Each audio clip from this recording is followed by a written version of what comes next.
The Florida shooting in particular is reigniting calls for better mental health resources in schools. The shooter's lawyers say he had a history of mental illness, which begs the question, how can schools identify warning signs before tragedy? 200 Side's Danny Spiewak shows us what local schools are doing. Even before the Parkland shooting, the Niagara Falls School District decided to train teachers in youth mental health first aid.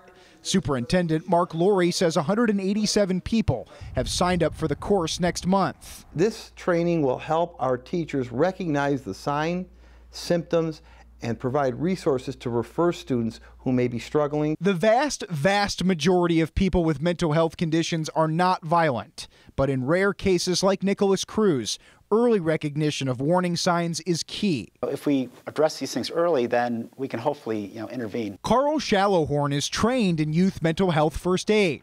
He works with a group called Therapy Live. I've talked to many people over the last several weeks who are administrators who say there's a dire need for this kind of help in schools. We know that 1 in 5 people are living with a mental health condition. But think about this. It's estimated that for every school psychologist in America, there are 1,381 students.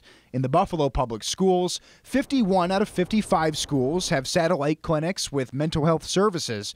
But still, Mental Health Association of Erie County Executive Director Ken Hausneck says help is always needed. Yes, there is a need to put more resources, to put more dollars into those programs.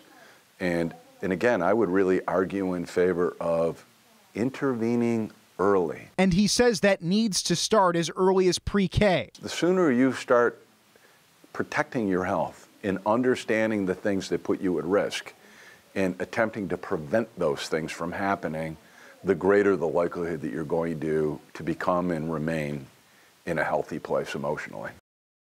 And we mentioned earlier that Niagara Falls will start training teachers to recognize symptoms of mental illness and mental health conditions. That training will be on March 10th. It'll be a day-long training that lasts 8 hours. The district has already had training in place and resources for students all the way down to the elementary school level.